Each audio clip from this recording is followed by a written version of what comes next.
The following may contain offensive language, adult humor, and or content that some viewers may find offensive. The views and opinions expressed by any one speaker does not explicitly or necessarily reflect or represent those of Mark Radulich or W2M Network. Please listen with caution, or don't listen at all. TV party tonight! What? TV party tonight!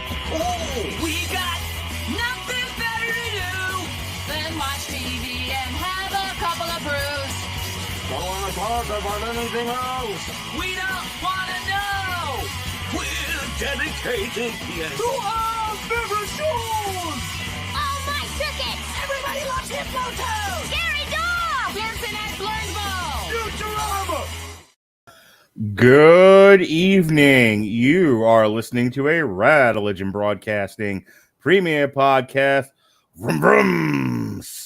Up here. Vroom vroom. Now up here. Vroom vroom.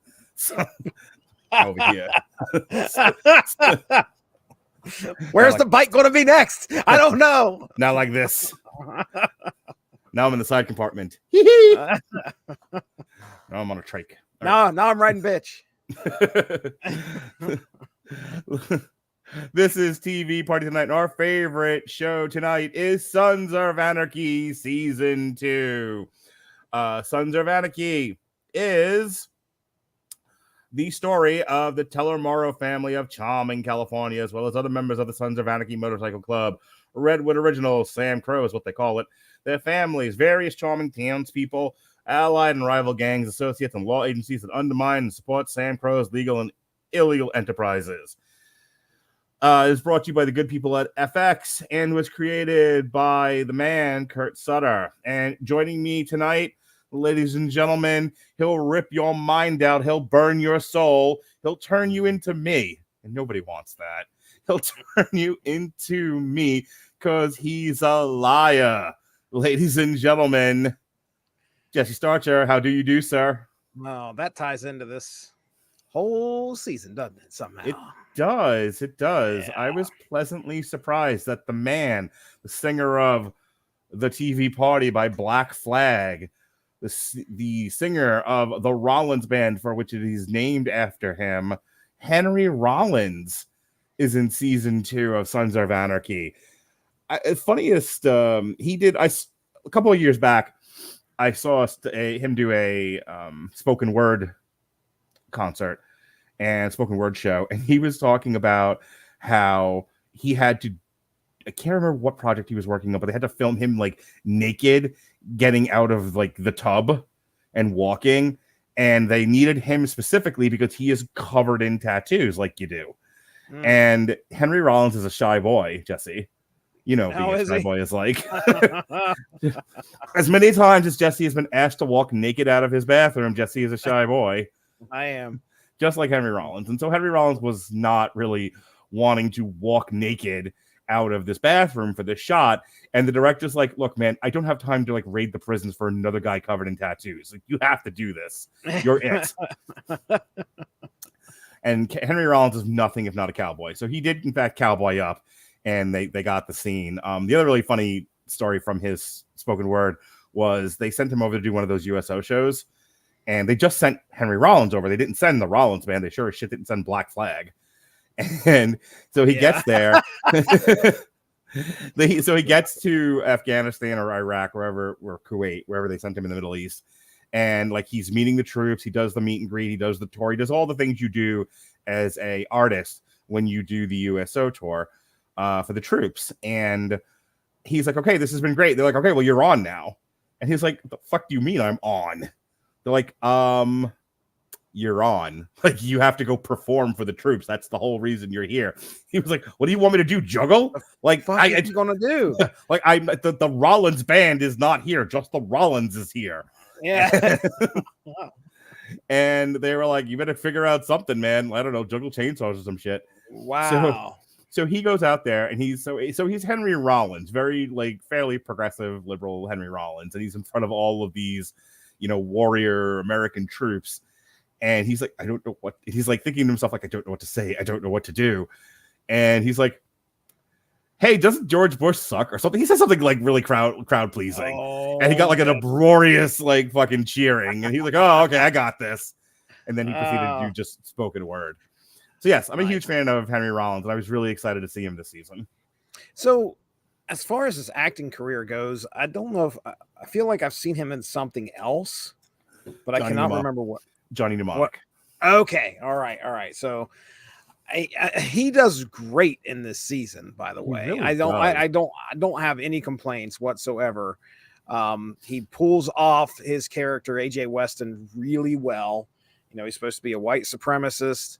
He's intimidating as fuck just to look at him. I mean, he is an intimidating guy. Like, again, Black Flag and the Rollins band were not exactly like a far right outfit. You know, they were as true blue left, progressive left, rock and roll, punk rock as punk rock can be.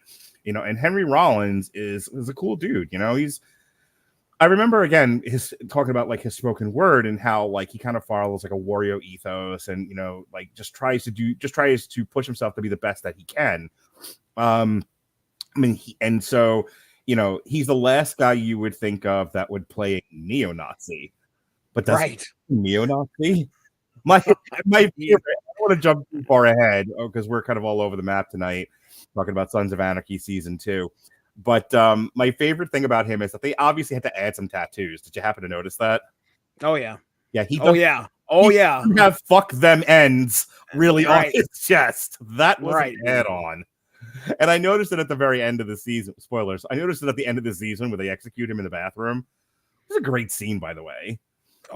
He knows Jax has him dead to rights. We're going to talk about this at length in a little bit, but after everything that's happened this season, after everything that the neo-Nazis and the white separatists did to Gemma, did to Sam Crow, just did to Charming in general, this is it. They won the war. Sam Crow beat the white nationalists, and he knows that he has them dead to rights, and he's got him there with his kid. And Henry Rollins like sends the kid out of the room, and he just looked at Jack and he's like, "My kid never sees this." Not begging for his life, not trying to fight his way out of it. He was like, he lost the war, and he just kind of goes down like a man. And all he says is, "My kid never sees this." And Jax, to his credit, of course, we're going to talk about what happened to Jax at the end of the season in a minute. Jax, to his credit, it's like, okay, it's weird because I complained in the first season review that I don't love this show if for no other reason than I always feel like I'm rooting for the bad guys. But Kurt Sutter and company, and you could speak on this, I think do a really good job of saying, look, we know these guys are ne'er-do-wells, but they live by a code. It's kind of the Omar thing. They live by a code. They try to operate as honorably as outlaws can. And Jax is like the very definition of a guy trying to figure out how to keep his soul as clean as possible in this very dirty environment. Right. And what the motorcycle club is involved in. And I think that's a lot of the crux of this whole series is the fact that we are kind of thrown into this as Jax is trying to, or coming to grips with the fact that the motorcycle club that his dad helped found is involved in gun running. And so, I mean, if that wasn't an element of this this motorcycle club, then, that would be, this would be a motorcycle club that he'd love to belong to. But instead they're thrust, because they're running guns, into violence. They're thrust into all these situations that clearly Jax doesn't want to be involved in, but has to be because his brothers are part of this club as well. That's what makes it a club, and he has to step up, and it has to be a violent thing, even though he doesn't want it to be. There's definitely a code of honor, that this is a brotherhood. These are guys that are backing each other up as best as they can, even though when they're not shooting each other's wives. When we have, and the villain of this piece, a lot of times you'll see, is Clay, who is the president of this motorcycle club. He's so matter of fact about it. He was like, "We are a Sam Crow and we run guns," as if like that is the entire sole existence of a motorcycle club is to just be gun runners. And it's like, I beg to differ, sir. Sometimes a motorcycle club just likes to ride their bikes. I mean, I don't know.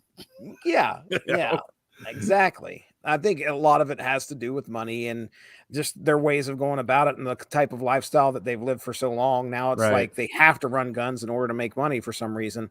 But yeah, man, I see this as a sort of like this family trying to get through all of this hatred throughout this season for sure. There's a lot of violence, a lot of hatred between some members, and how are they going to resolve it? Is it going to get resolved? Well, let's piggyback on the end of last season. So I made a kind of a snarky joke about it, but a big plot through thread is that they are under the watchful eye of the FBI. You have the FBI agent who's been out to get them since season 1, and she attempted to turn Opie. It didn't work, but she painted him as a turncoat, and they in turn tried to kill him because they thought he in fact did turn on the club and was a spy for her, or a plant or whatever. But because him and his wife kind of traded cars for the night, she ended up getting killed. And then it was like a big, deep, dark secret between like Clay and Jax, and they never told Opie. Well, that was a big reason coming out of season 1 that Jax wanted things to change, and that him and Clay going into season 2, you would think like the major story was how at odds Clay and Jax were, and that is definitely part of it. But the primary element, and this is why I'm coming to enjoy the show as just a soapy violent drama. Which is what it is. But like I said last review, I like the police procedurals. I like to root for the cops to bag the bad guys. Even in The Wire, I was rooting for McNulty. But I'm coming around on Sons of Anarchy, having let go of that need to cheer for the good guys. Because, and this season's a really good example of this. This was a lot more focused. I thought season 1 was a lot more meandering, and it was a lot of world building. Yes. And when you're not interested in the world to start with, it makes for kind of a slow, boring watch. Now, here they introduced the white nationalists and the neo-Nazi group led by Henry Rollins, and it's a more tightly focused story, and it's classic good guys versus the bad guys, as opposed to how muddled it was last season. The white nationalists are coming in to push Sam Crow out and take over Charming, and they're dealing in heroin, they're dealing in guns. They are trying to stomp out Sam Crow. And whether, and again, letting go of my sort of preconceived notions of good, right and wrong, good and bad, they're the stars of the show. They're the good guys by default. They are the anti-heroes. They're the stone cold Steve Austin, if you will, of this show. And then in walks, Vince McMahon and the corporate ministry, to keep going with this tortured metaphor. And they are here to put an end. So like you're cheering for Sam Crow to take on. It's so funny. It's almost like, granted, this was years ago, so this is obviously doesn't work, but it's almost like they heard me complain. And we're like, oh, so you need a bigger bad guy, do you? You need, and then they went for like the lowest hanging fruit. It was just like, hey, asshole, you need something to cheer against? You need something to root against? How about Nazis? You gonna go for that? You can do that. You want to root against the Nazis, you Jew? Like, all right, stop yelling at me, Kurt Sutter. So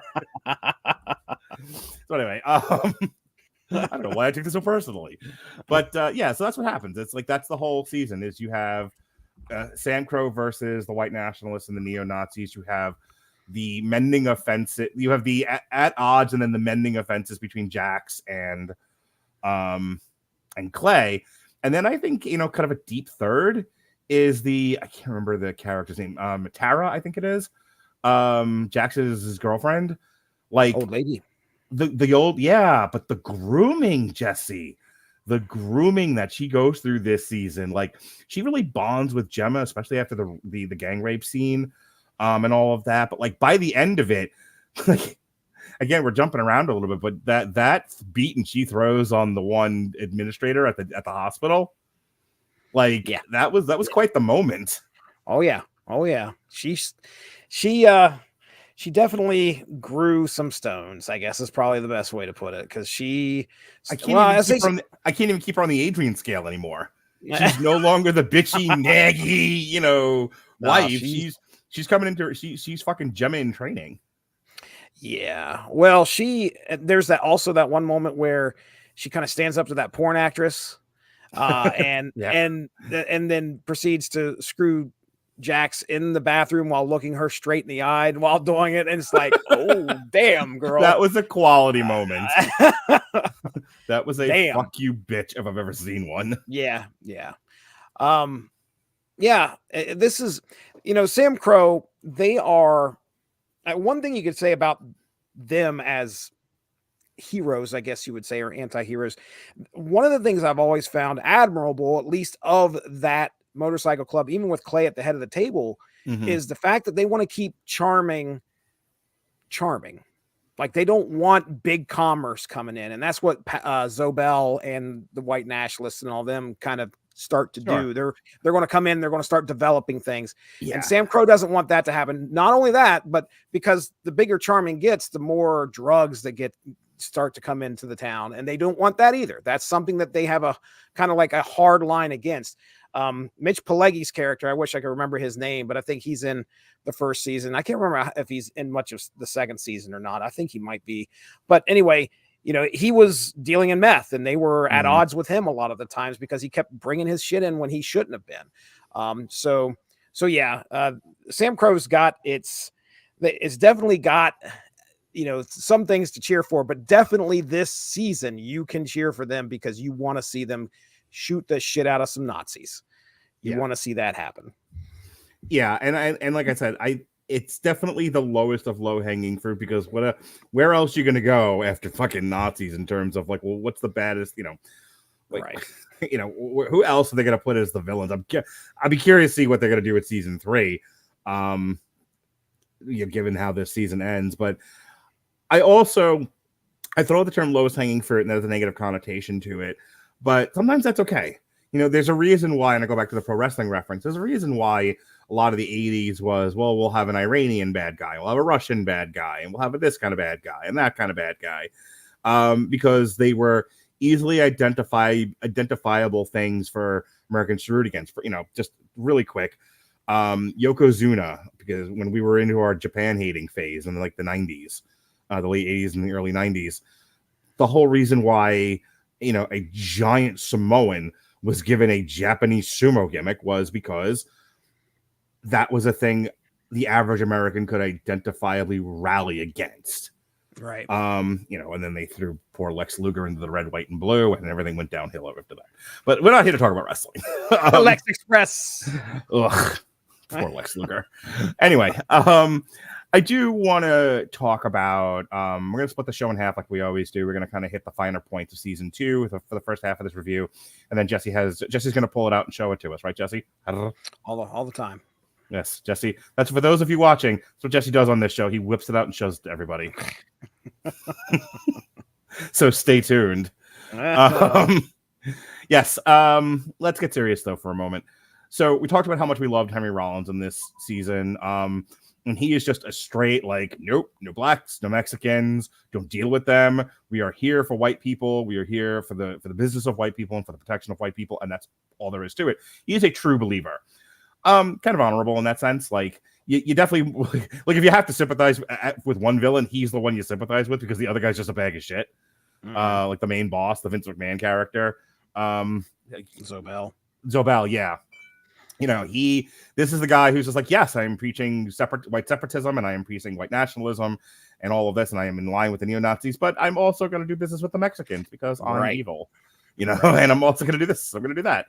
And it's funny because the whole season, the whole season kind of jumpstarts with them attacking Gemma and kidnapping her and gang raping her, and the message delivered was stop selling guns to blacks and Mexicans.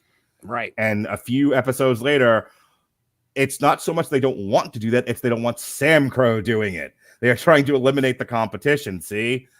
But I want to go back to that because, you know, Gemma in the first season, and all credit in the world to Katie Seagal, I think she gets short shrift because she, for the longest time, was known as Peggy on Married with Children, you know, and then, you know, she's had a solid television career, but I don't know if she gets the credit that she deserves as a, you know, as a really great dramatic actress. And then, you know, and then like I said, the first season, she's like hitting broads with a skateboard, you know, and she is just whining and carrying on, and it's great, but, you know, it's not stretching as an actress.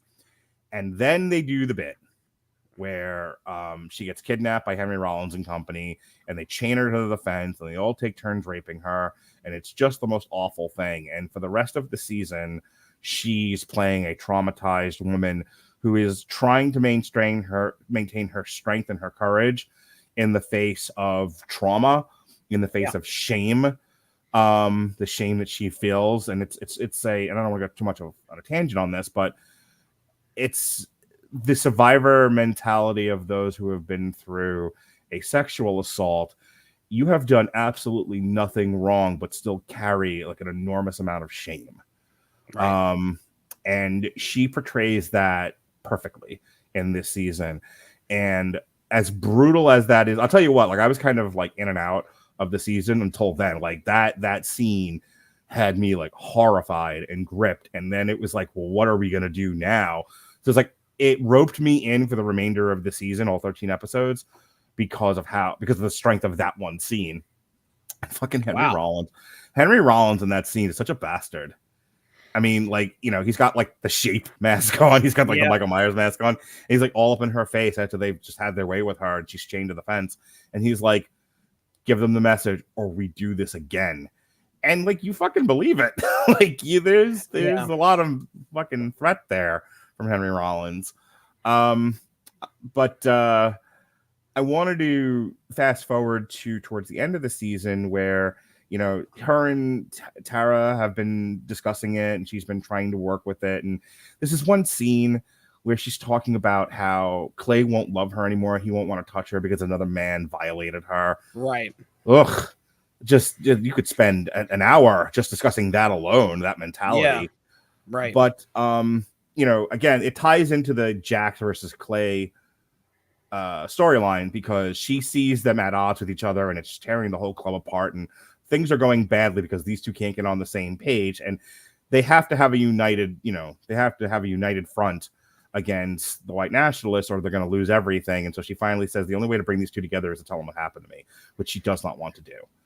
And it is the whole season you're waiting for her to say something because number one, you want to see the club go after those guys and you can't understand why she's not saying anything, but I think a lot of it is because she doesn't want. It's not an easy thing to admit you've been sexually violated. Right.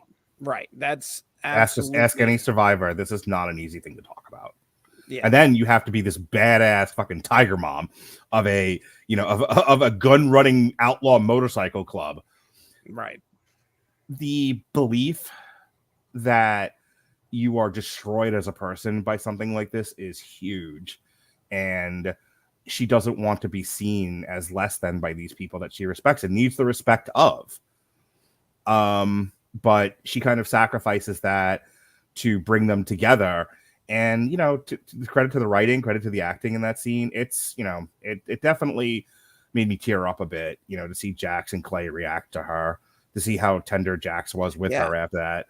It was just like that night before it was revealed, Jax had said, I'm going nomad. He took his patch off. He set it down, went in and sat down at the table.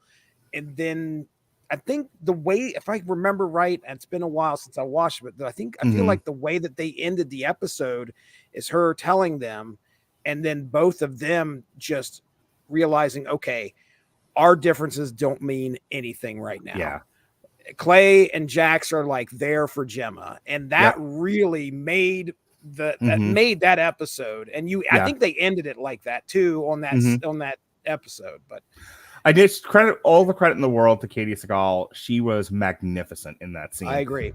I don't know if she was ever given any kind of like Emmy nominations for this show, but she fucking deserves it.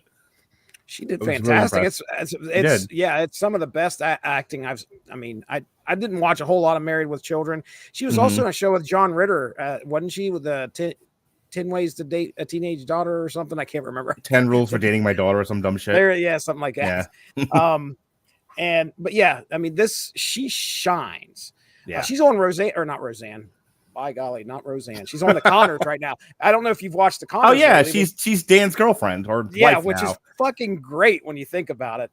She does a Yes. great job there. But yeah, she's really shining here as far as acting ability goes in season 2.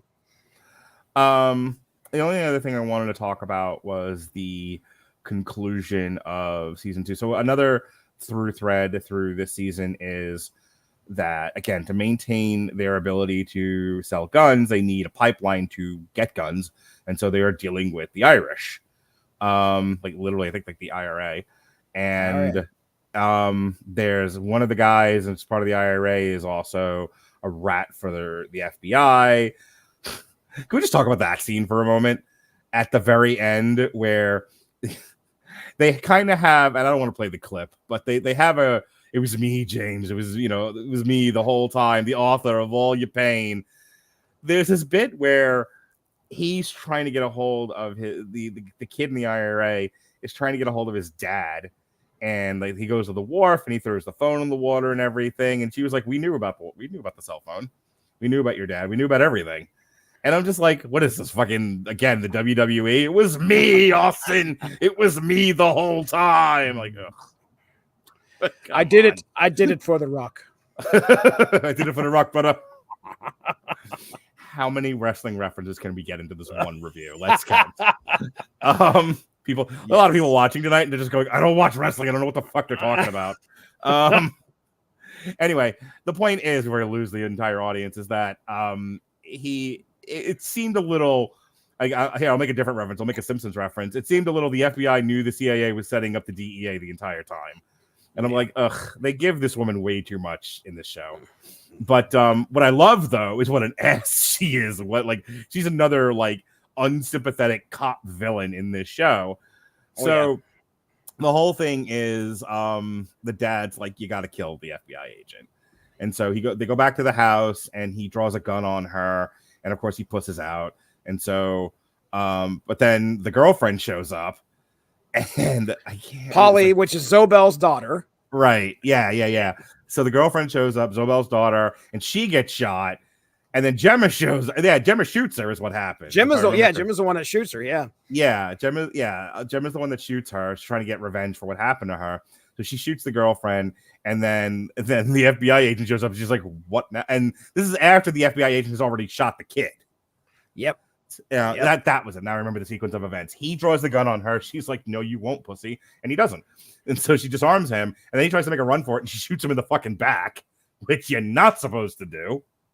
And so she's like, I think she let him go. I think she said, like, go ahead and go or something. Anyway, he takes off running.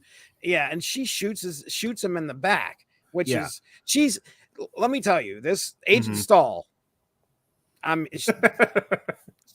She's crazy, man. Yeah, go ahead. Sorry, I interrupted. No, you're fine.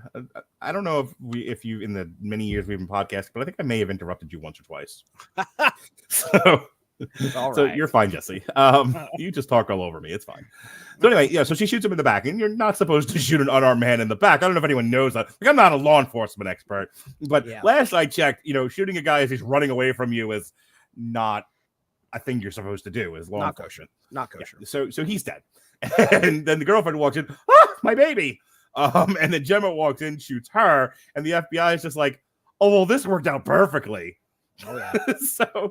So she frames Gemma for the murder of these two people. And then she's like, all right, I'm gonna give you a head start. Run. And it's like, oh, you horrible human being. Yeah. At first, you're thinking that Agent Stahl's not going to do anything. Just call this in legit, how it went down. But then she throws the gun at Gemma. Gemma catches the gun. And so Gemma's her fingerprints reaction, are on it. You sneaky bitch. She knew. She's like, damn it. And then, she's on the run at the end of this season. But now Where are I know you? where I'm on the lam. So good. you are.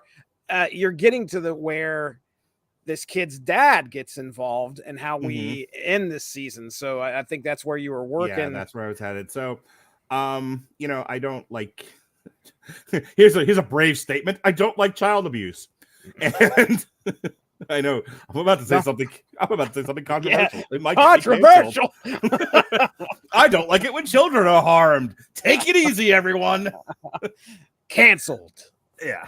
So anyway, so Jax has this baby with his former meth head girlfriend, and they've been caring for this baby. They rehab this baby. This baby is just doing just fine, and the baby is with Tara. And so, an eye for an eye, a tooth for a tooth. The dad lost his son. Right, son got shot by the FBI agent and framed Gemma for it. So he was just like, "You motherfuckers," but he says it with an Irish, "I you're motherfuckers." I don't know. And then he like, said it while Charms. dancing a jig too. Yeah, when Lucky Charms came out of his mouth. It's like, I'm gonna steal a There's a pot of baby. gold in the Magically background. delicious. So yes, so he puts the pot of gold down, he picks up the baby, and he fucking takes off.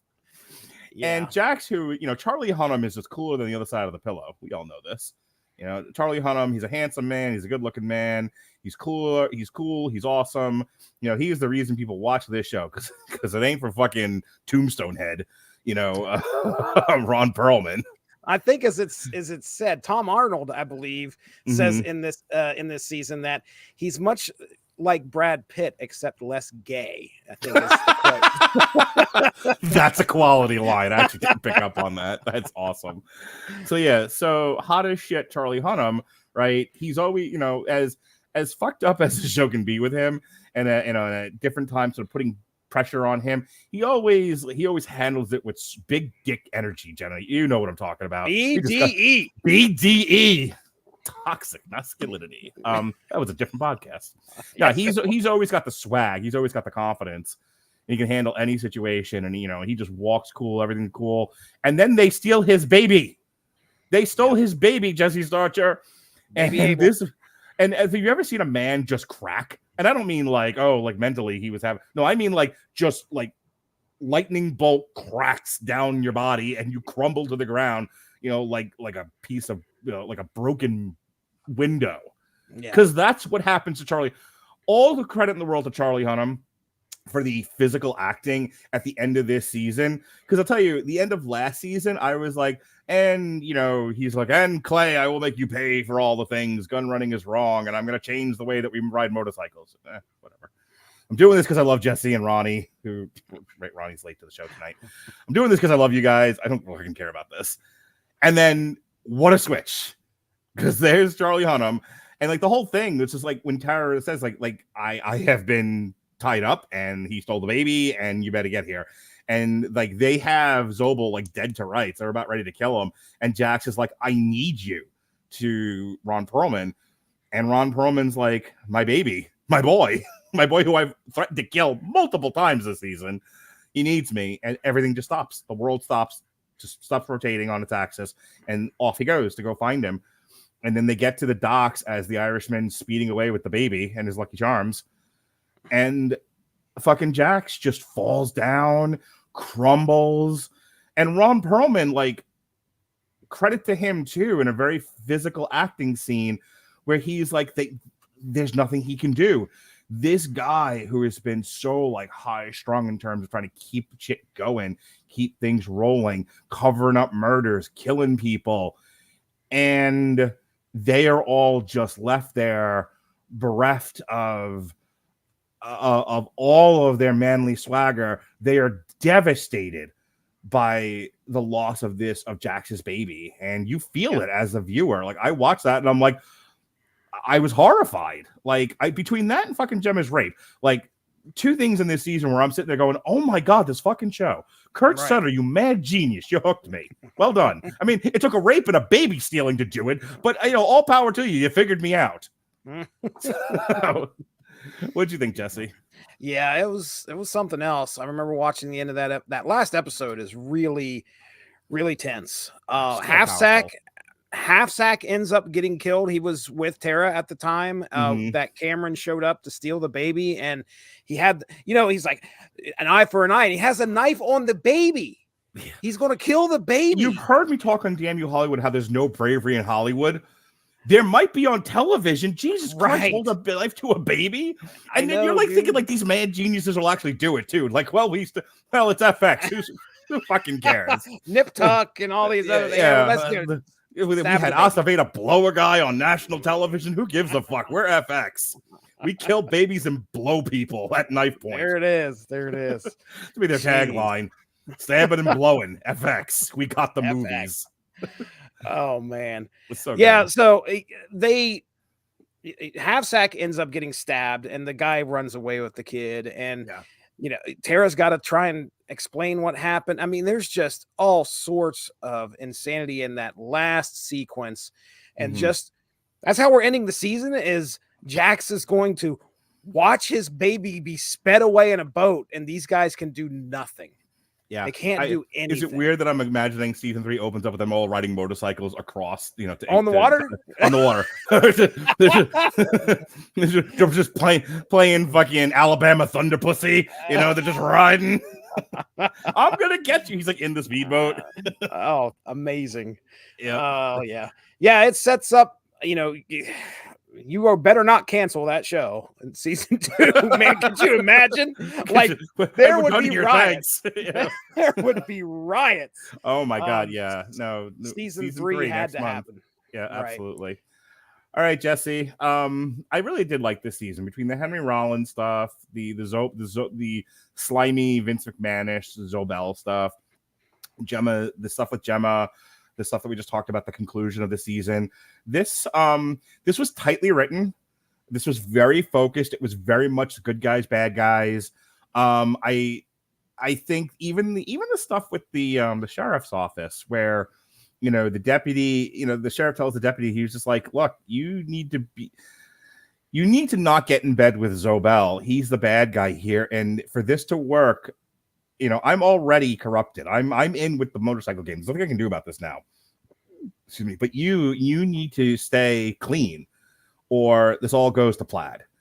And I liked a lot of that interplay between them. And and like the guy that plays the deputy in the show, what a sense of conflict you read off of him, where it's so funny. He very much feels like a Vic Mackey. Like, I just want to shoot the bad guys. I'm so tired of, I am so forced and so constrained by the rubric of law enforcement.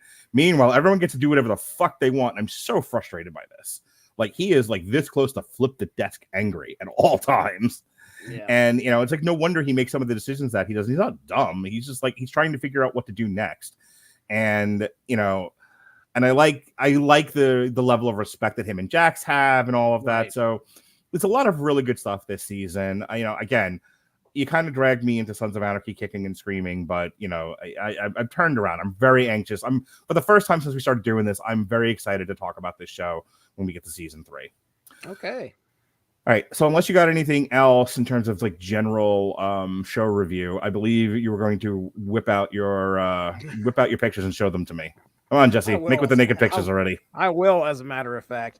All right, here we go, everybody. Let's make sure this works. All right, so I'm going to share my screen. And we need this right here. That's also what she said. I'm going to let me go ahead and hit slideshow and make sure that works. Here comes Jesse's home movies. Look at this. I went to the Googles. And I made myself a PowerPoint. Well done. Oh, good. Now things aren't like out of focus. I have a hard time reading things over on the left-hand side, but that's not for you. That's for me. Yeah, we talked about Jax. We didn't really talk much about the porn that they got into here. A Radulich and Broadcasting Network where we don't talk about porn, and it would be actually like on point. Who knew? Right. The irony. Thy name is Radulich Podcast. They try to get into some legitimate business with the porn industry. There's a place that they legitimate. Caro, I think is where it's at. Yeah. And I think it's being run by the lady that there's a tie to somebody that they have in prison. I can't remember his name. Otto, I think is his name. Mm-hmm. Anyway, so yeah, we have that going on. You know, Jax and Tara. My notes on the left-hand side here about how Jax and Tara are. You know, their relationship is going strong. There's always this kind of like he's worried about losing her. Yeah, because of what's going on with the motorcycle club. Well, she is kind of a skittish cat until like the back half of the season in terms of like, I love you, and so I tolerate your motorcycle existence, but I don't approve of any of this. And then she flips that fucking switch, and boom, you know, she's all in with the Flynn. Yeah, and a lot of what his motivation is here versus Clay, when he finds out about Clay's involvement with Donna and her death, you know, Opie is pretty much, I've always thought as Jax's best friend. So Jax, that is a tortured relationship this season. Yeah. So, you know, he feels kind of like I've got to do something to Clay to take vengeance, but he's like, do I tell Opie or do I not? Because if he tells Opie, he's really scared of what Opie will do. Well, that's the other side of this is, you know, and I tell this to people all the time, is like, don't just say no to something and have nothing to back it up with. Like, so Jax is very much like, we got to get out of the gun business. And Clay's like, and do what, motherfucker? How do we make money then? And that's where, and I'm sorry, could we just like put that on the scales? It was like, well, sell pussy, guns, which is worse? And that's a debate for another day. I'm just saying it's out there. I think it's an interesting point of view on the show. The guys aren't getting laid by any guns. I'll tell you that much. Well, if they are, I'm out here to kink shame. That'd be something Tig would do, I would guess. All right, so yeah, here's Clay, and it continues to get worse he's just a real scumball most of the time, and then you watch him in his relationship with Gemma. You know, you wonder, like, okay, a lot of times just by association alone, I don't think of bikers as treating their women very nice. And I think Clay is kind of like, well, considering what they do with the one character from last season, where before she becomes an old lady, where they kind of refer to her and her ilk as like free use women. Yeah. You know, like if you are not an old lady, you are essentially a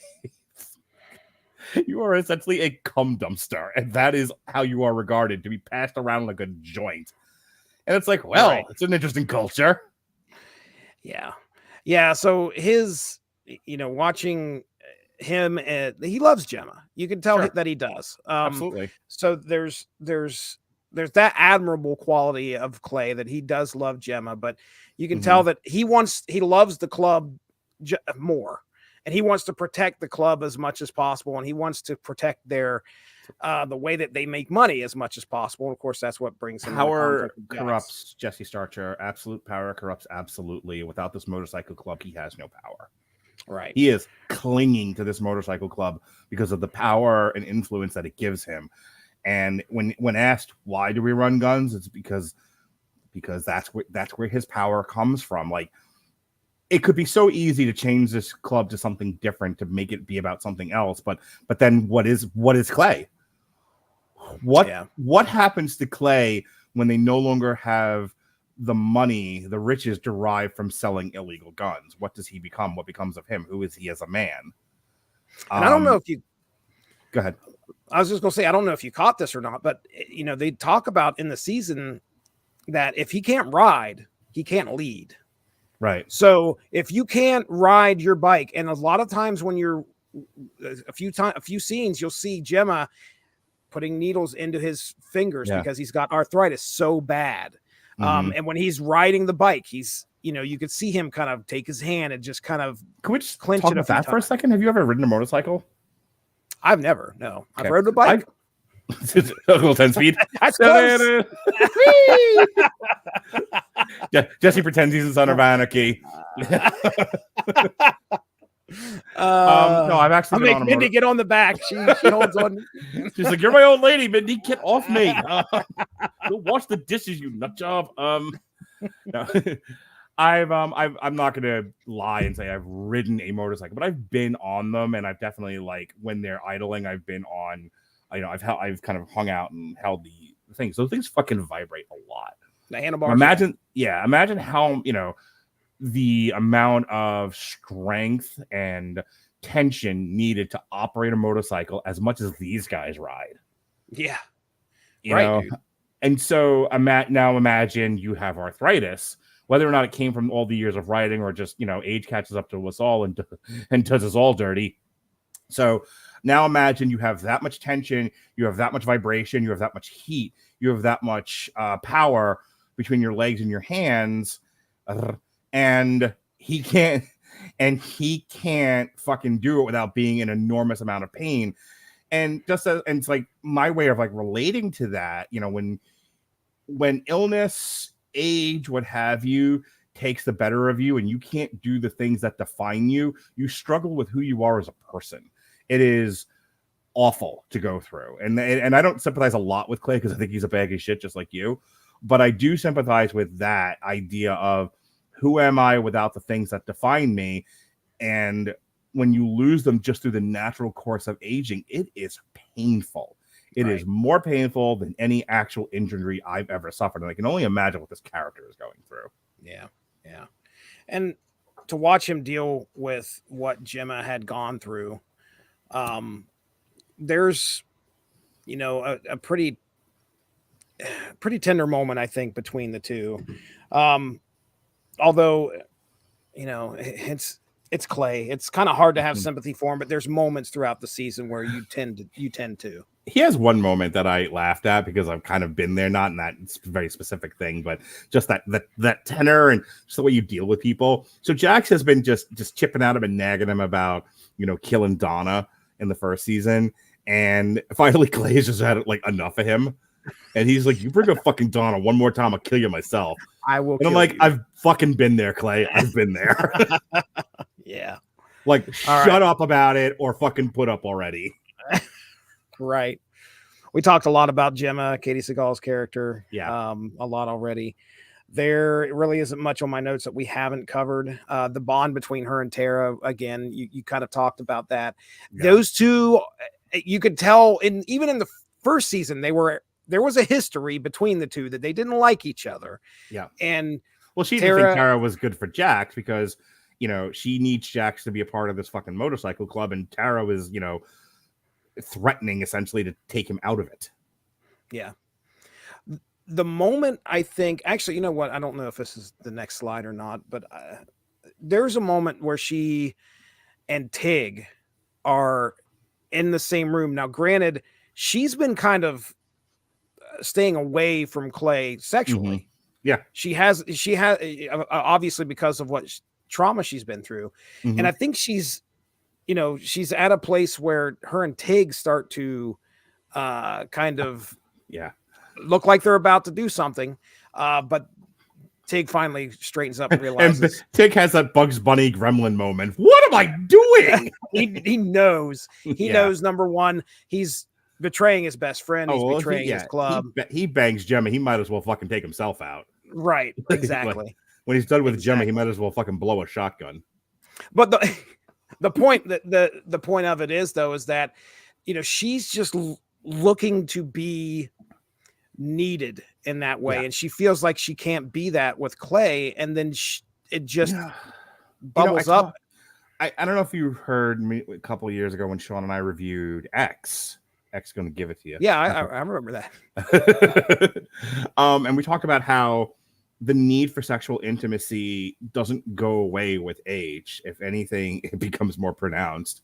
But while the mind and the heart definitely need and want sexual intimacy, the body is not always, there to catch the ball, if you will. And so, not that this is an age issue here, but it's a very similar thing in the sense of she feels destroyed. She feels violated. She feels ugly. She feels unwanted. But that need for sexual intimacy didn't die. It's still there. It's just she feels like she's unworthy of the man she loves, which is a fucked up way to think. Yeah, it is. And again, that's the trauma. That's Sure. And It's hard because like I can go all mental health about it, but I don't want to be here for the next 6 hours. So it's like I'm just sort of trying to lightly touch on these things, but yeah, boy, you go so deep with this stuff. right. All right, Opie. And Did he turn into the Undertaker this season? yes, dude. There's legitimately a death wish by Opie, because you can tell that he is on the precipice of, I'm going to obviously get revenge for what happened to Donna. Actually, I shouldn't say revenge, because he finds out that what happened, that Tig and Clay were involved. Right. And instead decides not to do anything to them. Although he gets his shots in on Tig a couple times, but you're expecting him to grab a gun and shoot them, but that's not the case. Instead, he's a true believer. This is about the preservation of the club. It's about the club. But yeah, he definitely is ready to go at any moment to either shoot somebody and just get that rage out. The fact that his life has changed so much. He becomes involved with Lila, I think is her name. Is it Layla or Lila? Something like that. The porn actress there. Let's go with Layla, because she's got me on my knees, Layla.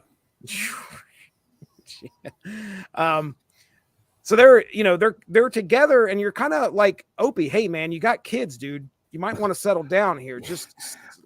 That was rough for me to watch. That was like a personal thing with me, because again, the controversial, this might get me canceled. I don't like when children are mistreated or abandoned or neglected.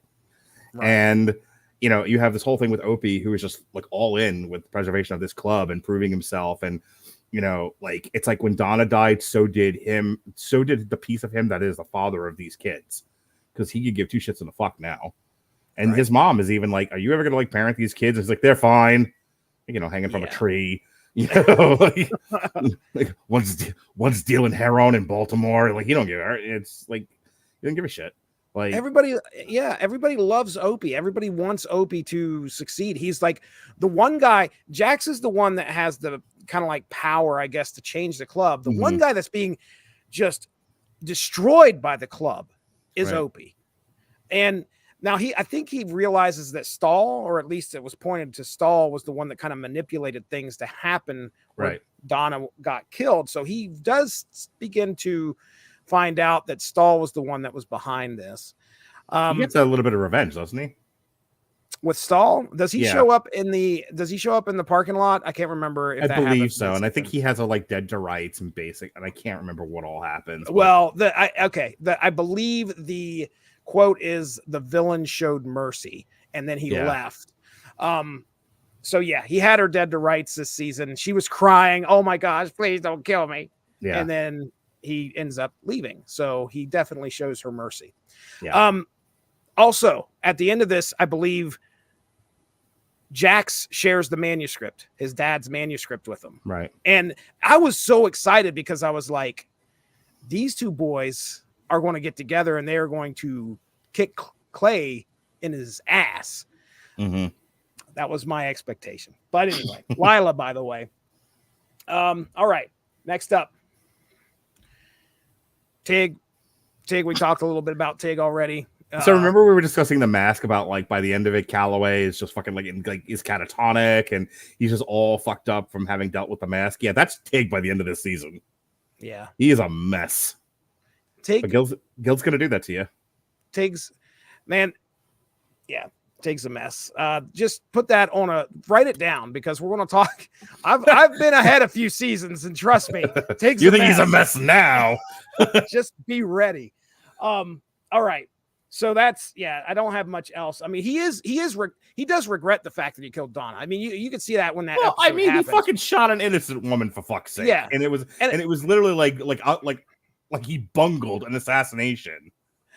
I remember when I was watching this, when my wife was watching this, I caught bits and pieces of the show. I never sat down and watched everything with her, but I remember watching and hearing about what Tig had done by killing Donna. And I was like, this guy needs to be killed immediately. Jesse's like, and no, fuck this. It's like the vengeance is much. Jesse, it's a television show. No, fuck the Sons of Anarchy. Fuck Sam. All right, take it. That's easy. what I thought I was going to be. That's what I thought I was going to be doing this whole season, was like, Tig's got to go. But he regrets what he did. Plus, but the thing is that he's loyal to Clay and he wants to keep this a secret as best as he can. And then when it's found out, Tig's just like, okay, you have every right to kill me. Go ahead and do it. I tell you, it's keen writing. I was thinking this as you were talking about Opie. It's keen writing on the part of the team for Sons of Anarchy that there's a lot of shades of gray in this show.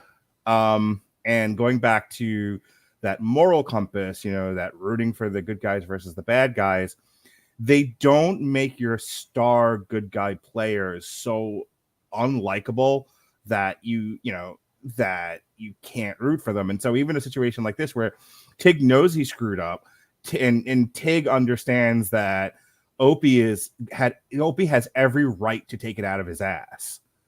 And he's like, yeah, go do it. And there's something to be said for, it's a very, I'm going to go with masculine. Someone can argue with me if they don't think it's a gender thing, but I think it is.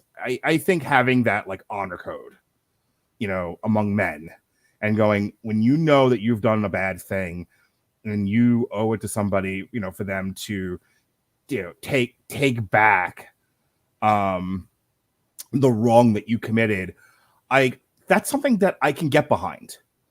Like I as the viewer can kind of forgive Tig for killing Donna, because at least when the time was right, he owned up to it and said, Opie is in the right to take this out on me because he is owed that much. Like there's an honor there among these thieves that is one of those things that gets me hooked into the show and continuing to be like, okay, I don't always love everything that these guys are doing, but I can get behind that much. All right, we talked about Tara already, and her becoming the old lady. I'm gonna fucking quote Tara. I know where your kids go to school. She is so good. Turning heel. I don't know. It's pretty crazy. Just watching her, kind of metamorphose into the old lady role. But she has to deal with Jax and his motorcycle club and the violence. I love the conversation that her and Gemma have in the car when Gemma is like, you're a healer, go be a healer. Don't let anyone take that from you. I think it's something that I think as like a middle-aged adult, that's something I can definitely buy into and relate to, is in terms of, sometimes when you play by all the rules and you do for everybody else, and you just come out the loser every single time, there comes a time when you have to start taking back some of your power and do the things that are meaningful to you, that make you you. And I like that exchange that they have. Now, I'm not saying you need to go throw an executive a beating, but I do like the fact that she stood up for herself. And, it was one of the things, again, going back to the tortured metaphor of wrestling, one of the things that always made people buy into the Steve Austin, Vince McMahon thing was, who doesn't have a fantasy of beating the living piss out of your boss? Right. And that's what that moment was all about, for, because we're all Tara in that scene. We're all like, we've all suffered under the weight of bureaucracy and structure and asinine rules and lack of common sense in the workplace. And who hasn't wanted to just throw a beating on their boss for it? And she does. And we're all Tara in that scene. It's great. Yeah. This picture, by the way, is when she was facing off with that porn actress. Mm-hmm. So, all right. Go back 1 second. She has hungry eyes. You notice? We only wish. So I threw Chibs on here because Chibs, he's not that prominent of a character. I mean, he gets almost blowed up by the IRA. He's got some ties to the IRA. He knows. Yeah, he's kind of that character that hooks into the IRA stuff. Yeah, he gets almost killed when I think it was Gemma's. Well, I think it was Gemma's van or somebody's van was rigged to blow. Mm-hmm. And yeah, he ends up getting almost killed. ends up in the hospital with a bad head injury, but he's okay. He gets out of there all right. All right, here's your corporate shitbag. He's got CEO. no chance. No chance in hell. Oh my goodness. What a slimy bag of shit. Yeah. Like, just You want an him to get his. unrepentant piece of shit villain this is. Like, again, let's get Robert Winfrey in here for Everyone Loves a Bad Guy. This guy has an excuse for fucking everything. He has a reason for the season for everything that he does, and it's all to push his agenda, which is me first and the gimmies. He's just all about himself. He doesn't give a shit about the cause, which is what raises Henry Rollins' desire. He doesn't give a shit about charming. This is all about lining his pockets and making him fatter and richer. Yeah. Yeah. His daughter is the one that tricked Gemma into getting into the van where they abducted her and raped her. Took her and raped her, I should say. So yeah, not only is he a shitbag, but it runs in the family. Yeah. So Can you imagine being like being the chick in that scenario? Like, here's what we're gonna do. See, like you're gonna trick her into thinking your baby's choking, and then we're gonna take her home and rape her. Yeah, I as a woman am on board with this. I'm on board. Yeah. I am on board. This seems like a good plan.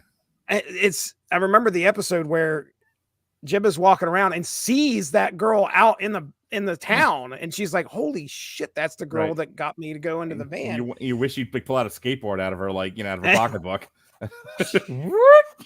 Right in the face. Agent Stahl, homina. I'm a fan of her work. Yeah, we talked about her work, Jesse. Listen, I'll be the male chauvinist around here, pal.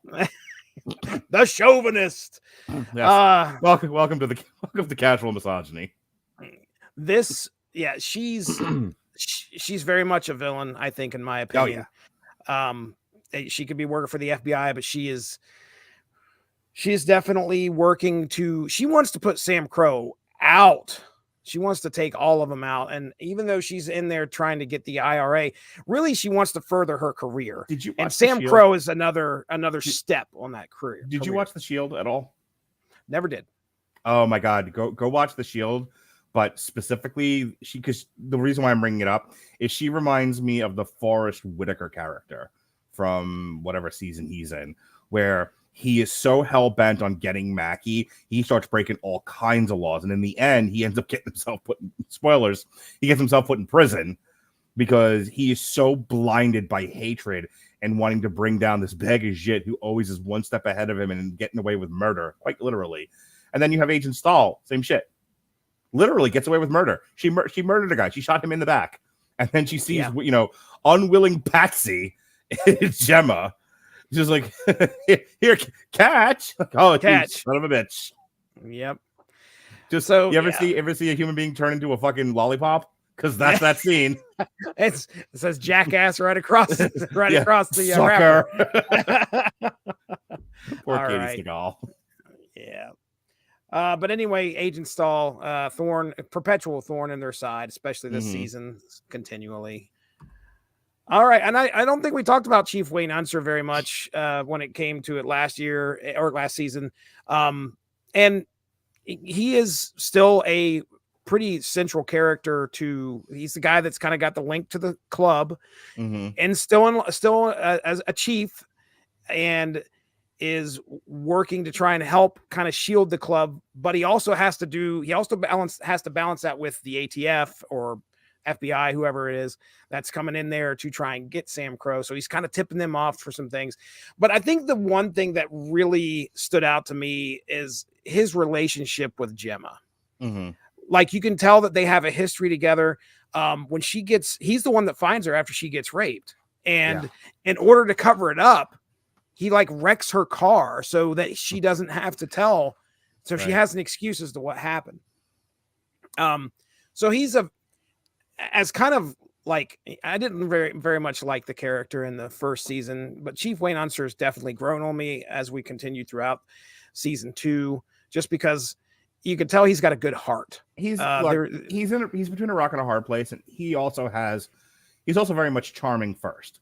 Like, he's making a deal with the devil, and he's allowing some not so great things to happen so as to preserve the sanctity of charming. And he's kind of like, well, my soul is gone. My soul is ruined. At this point, like, he's just kind of looking at the deputy going, save yourself, because I'm gone. I'm done. Yeah, not to mention, I mean, he's dealing with cancer. He's getting radiation and all that. Yeah. He's definitely got some health struggles that are kind of on point here. But anyway, I wanted to make sure to bring him up. Yep. Henry freaking Rollins. Because he's a liar. He'll rip your mind out. He'll burn your soul. AJ Weston. His kids too. I think it's in that episode or in that season where his kids are like shooting at the bikers from the house. I'm sorry, Jack's yelling, call child services. I was like, you pansy. It's such a whiny moment. Like, and I don't know if there was just like another way of delivering that line that doesn't quite sound whiny to me, but he was like, call child services. That kid's a psychopath, and like prances out of the room. I think that's it. That's all I have. Yeah, I didn't get a chance to talk. Rollins rocks a season. Yeah, I mean, just watching him come in there and thinking he holds his own. Yeah. I didn't grab a picture of him, but tell me you at least caught some of the scenes with Chucky this season. He got his fingers cut off because he had chronic masturbating disorder, or what, CMD, I think is what it was. Well, my favorite is like they call him into the clubhouse and like Jim's like, come on, Stumpy. Let me tell you, still my favorite character. I love that. I love so Chucky when he shows up. He's like, I can't do it now. And I think it's this season where he's like, I accept that. I accept that. Like he has taken on a new it seems like he takes on a new, like, oh my goodness, I don't want to say mantra, but he wants to, he changes himself so much to where he's like, okay, I'm going to be a more positive type of a guy. I accept that. But anyway, so there it is. Sons of Anarchy season 2, show and tell's done and over with. Hour 6, Mark. We kept it around there. Yeah, we did good. We were lean and mean this time. Yeah. Yes, like I said, I'm excited for season 3. I want to see what happens with the baby.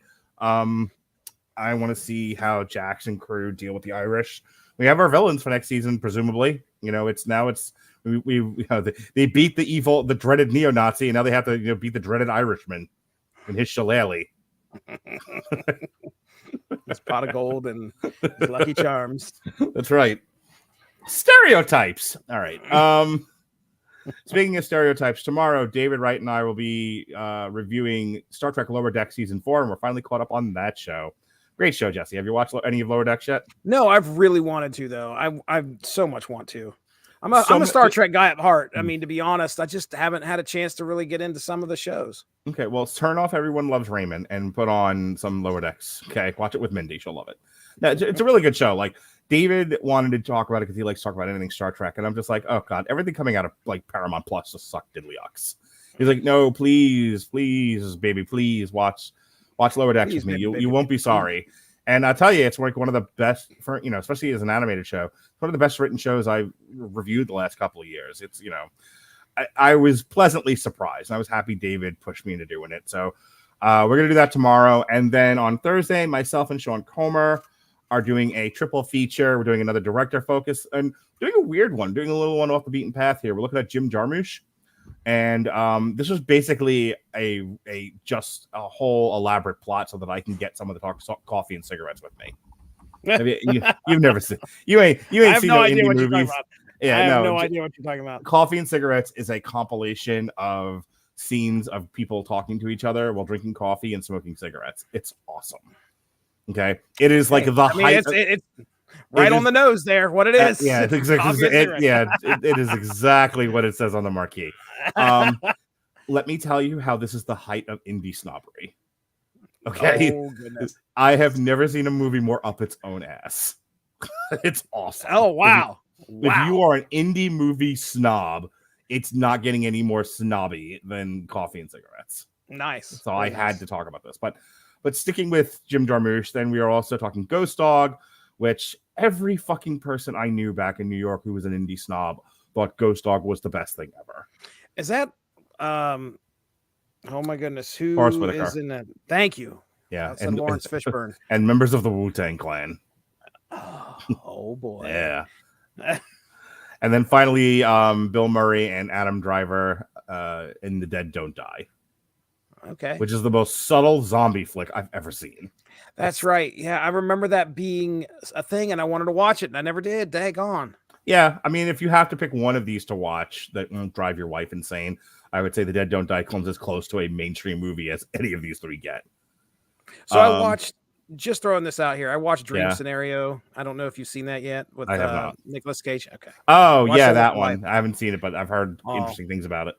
The wife looked at me and said, "That was stupid." Oh, Mindy. Oh, provincial Mindy. She needs to put that shit on a shirt. That was stupid. I hear it all the time. Try and watch a movie with her. One she of looks these right over deals right at here. the end. That was stupid. Exactly. Should write a song about it, Jesse. I Jesse will. writes the songs. I don't know if people know that. We have a lot of people. I don't know about 80%, maybe 70% me. the other 30's Chat GPT, and I just tune it up a little bit. All right. That's what's going on this week. No Damn You Hollywood, because there were no good movies that came out this weekend, or whatever came out was streaming, and I didn't want to watch Irish Wish or review or make Robert review it. So that's what's going on. And then Ronnie couldn't be here tonight, which was unfortunate because we kind of, did this for him. But we will be back to review season 3 April 29th. So the end of next month, we will do Sons of Anarchy season 3. Hopefully Ronnie will be with us then. However, I got Ronnie coming on to do WrestleMania coverage with me on April 8th. So as far as, hey, if you like the magic that is me and Jesse, 2 weeks ago, last week, me and him talked Big Dick Energy. That's right. We pulled it out and we discussed it. No, we talked the new Ministry album on Ministry, Hopium for the Masses, on the Metal Hammer of Doom jukebox. So that was fun. And then, Jesse, when are you back? You ever podcasting with me again, Jesse? Not until next month, as far as I know. Not until we get back together for this season 3. All right, well, there you go. Jesse, sure. show us where you pissed from. So, tell everyone about your comic podcast that only deals with Image Comics. 90s comics, Mark. Oh, there were 90s. other comics in the 90s besides Image. Yes. As much to my chagrin, there was still Marvel and DC hanging around in the 90s. Mark's talking. Everyone had pouches and shoulder pads, buddy.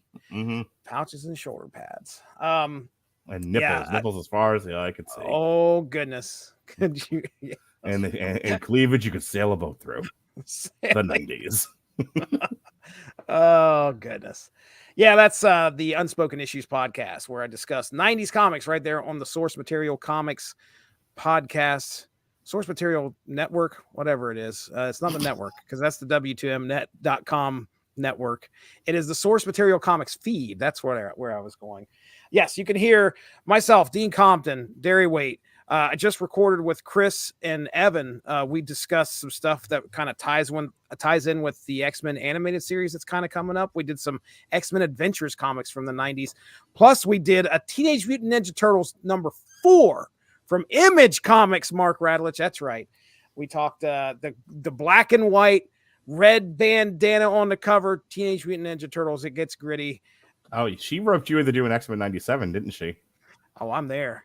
As a matter of fact, I gotta catch up on the first 6 seasons or 5 seasons. You making your kid watch?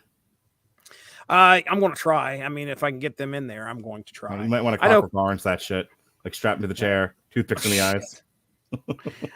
That wouldn't happen. It's not child abuse if you don't leave marks. Duly noted. Mark and I do get together on the Source Material Comics podcast, and we discuss some fun comics over there. This day, which is Monday, we released our first in a trilogy of discussions about The Mask. And Mark Radulich is not Stanley Ipkiss all the time. It is definitely Not the Stanley Ipkiss you get in the theaters. That's for dang sure. Yeah, if you saw the Jim Carrey movie, you're gonna get a whole other experience with this comic book. Yes, you are. Yes, you are. But please check that out. We had a good discussion there. And I think that's about it, unless you want to talk about Snap Material, which that launched there last week. That's right. Snap Material. Strip Snap, as Mark likes to call it. Jesse and Evan Bevins, who is good to his mother, they like to play Snap, and when one of them loses, they have to lose an article of clothing. They do it live. They do it on their OnlyFans page that you can subscribe to. That's how Jesse's going to buy his house that he's renting. Perfect. How did you know? Actually, me and Evan got together and released our first ever video. Snap, not Strip Snap. See, you got me saying it now. Snap Material. Did not strip on YouTube. Now you can check out YouTube. Go to the Stisnar Source Material Comics, I think is what it is, or Source Material YouTube, something like that. You know your own social media. I need to write this shit down when I get into plugs. Yeah, but you can go check that out. GPT, and ChatGPT will give you a script. Then you can set it to music. You can sing it to us. That's brilliant. Why, next time you throw it to plugs, I'm just going to hit a button. And it's just going to play my plugs. I'm going to have my plugs in a song. Tell them where they can find your OnlyFans. The OnlyFans. I imagine somebody who has an OnlyFans probably has a TikTok as well, and I don't have either. So okay. Well, I'm on TikTok. Oh, are you really? I see it right there on your tag. What are you at Mark Radulich on TikTok, where we do clips of the shows. I'm also cutting video and adding stuff from 2021. So if hey, in this video he's full beard. In this one he looks like he still has cancer. What's going on? Well, back then I used to do a clean shave. And so some of those are up. The 2021 shows, but also the 2024 shows. And in between that is my son riffing on everything and anything. He riffed on pancake chips today. He riffed on time travel. He did another time travel riff, Jesse. Whoa. Now I got to get TikTok. You have TikTok. I've tagged you. Yes. Right. His whole thing was, what if time travel was readily available to everybody, and how fucked up the world would be if that happened? This kid's a thinker. That's a premise. Conversations with Grandpa has almost 70,000 views. It's my first viral video ever, and it's my crazy ass demented father screaming at my 10-year-old son about Dune. Oh man! And you are the generation in the middle, which is funny. So I hold the camera. That's my job. That's great. When Jesse and Evan are playing Strip Snap, I hold the camera. All right. Put it on a resume. All right. I think we've hit our quota of gay innuendo for the night. So I've hit my quota of gay innuendo is the phrase that pays here on the Radulich Broadcasting Network, and that brings us to a close in our review of Sons of Anarchy Season 2.